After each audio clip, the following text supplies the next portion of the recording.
Welcome to today's talk, Tourism Around Lane County. Today we're here at the Oregon Wine Lab, and we want to give a big shout out to Casey Minnis, the general manager here at the Wine Lab. She graciously gave us this space. And we're here with Rick Dancer of Rick Dancer Media. Hi guys. Good to have you with us.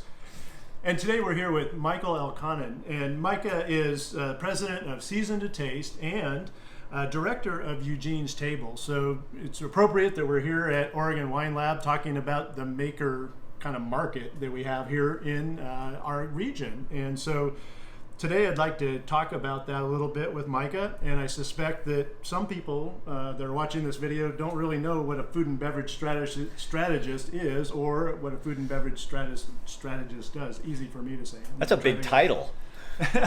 So why don't you give us some idea about that? Essentially I'm a big picture guy. So my work is centered around helping to strengthen the food and beverage industry on the whole in the greater Lane County area. So really it's been about strategizing how we can take our established food and beverage industry and take it to the next level. So we do that through things like brokering connections, catalyzing projects that wouldn't happen without a little bit of a push, and kind of generally advocating and elevating issues that are important to the industry. So, Micah, what would surprise people about food and beverage and how popular that is for people, especially coming in as tourists into Lane County? Yeah, the thing that when most people think about food and beverage, they think about our restaurant community, and a tourist or traveler becomes well acquainted with our restaurant industry almost immediately. What folks don't realize about food and beverage in this town is sort of the other side of the spectrum. Our manufacturers, there's 172 food and beverage manufacturing companies. Seriously? In Lane County, yeah, and they employ over 4,000 people. So it's a very substantial industry that's been around for a long time, and because of that, there's been a ton of innovation that's happened in that industry, with the Eugene area being ground zero. I mean, you look at companies like Nancy's Yogurt, that was the first brand to put live probiotics in their culture and nationally distribute it. That whole probiotic craze that we're all so fixated on, Nancy started in Eugene. Well, I met Barley Brown in Baker City. They used Nancy's yogurt in one of their beers because of the probiotics. Right. I mean, I'm standing there going, that's hometown, you know? And they just like continue to innovate. They're one of my favorite examples. Just this last year, they became the first company to produce nationally distributed oat milk probiotic yogurt, right? So they're following the trends and continuing to change and grow, as are many of the other 172 businesses. So yeah, it's an interesting addition that you don't always see when you're just on vacation or coming here for work, because we don't just go show up at a manufacturing facility when we're traveling around. Yeah. Well, one of the things that I was thinking about was the challenges that are facing the industry. I know with some of the distillers I've talked to in town, there's some regulations that are really challenging to them. What are some of the other challenges that are facing the food and beverage manufacturers? I think generally for a lot of the manufacturers, especially in this area, food and beverage is a game of numbers and margin. It's a low margin, high volume game for a business to be successful. And a lot of the companies in our region are committed to high quality, premium, ethically sourced, ethically created products. And doing that isn't always the cheapest way to do things. Right. So our companies have to really get smart and strategic to be able to make the products in the ways that they are committed to and still have a certain amount of business success when they're competing with, sort of watered down, run-of-the-mill products that are, produced in other areas of the world.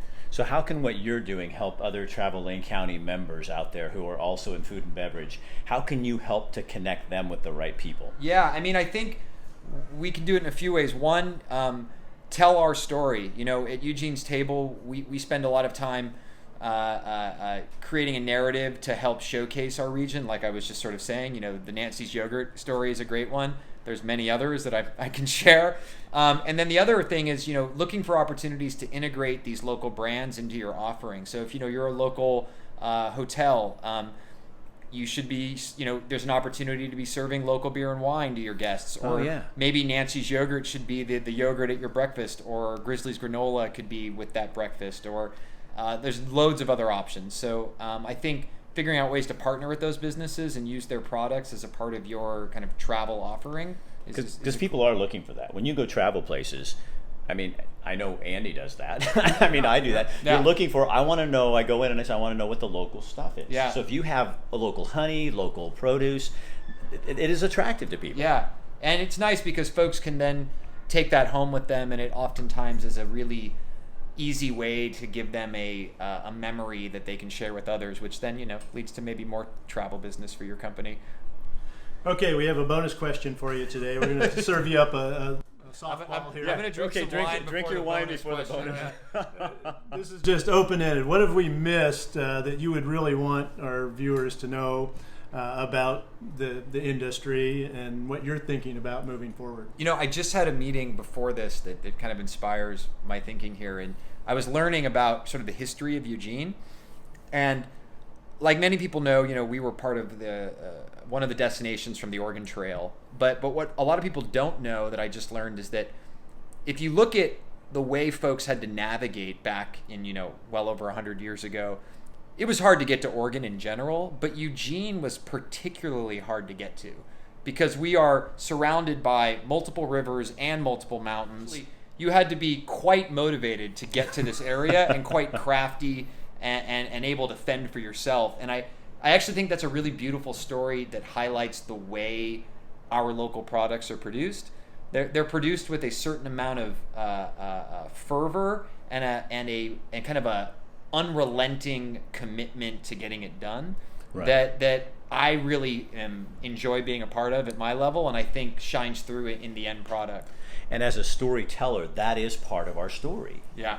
And we should be using that to get people to really understand that the way we do it is just as important as what we do. Exactly. Yeah. I like that. And so part of telling our story is having great resources for you. And so we want to make sure we highlight Eugene's Table. .org. Yep. And EugeneCascadesandCoast.org, where you can learn about all our members who are in the food and beverage sector. But these are great resources. We know we only scratched the surface a little bit on this topic today, but those are great resources for folks to go ahead and learn more. And you have a great newsletter that comes out people can sign up for as well. Yep. Okay. Well, that's our talk for today, Tourism Around Lane County. Next month, we'll be talking with Jason Brandt. Jason is the Executive Director of the Oregon Restaurant and Lodging Association, and we're going to be talking about short-term rentals. We'll be at a Guarantee RV out in Junction City. It's one way that visitors can stay somewhere. It's a lodging option for people. It won't be the topic, but it'll be a fun place to do the interview. And we get lunch, Micah. Maybe I'll sneak out there and hang out with you guys. Yeah, that's right. Well, we got wine today. Andy, I like the way you set these up. This is good. We have great partners, and again, a big shout out to Oregon Wine Lab. Casey Menace here for hosting us today. Thank you very much.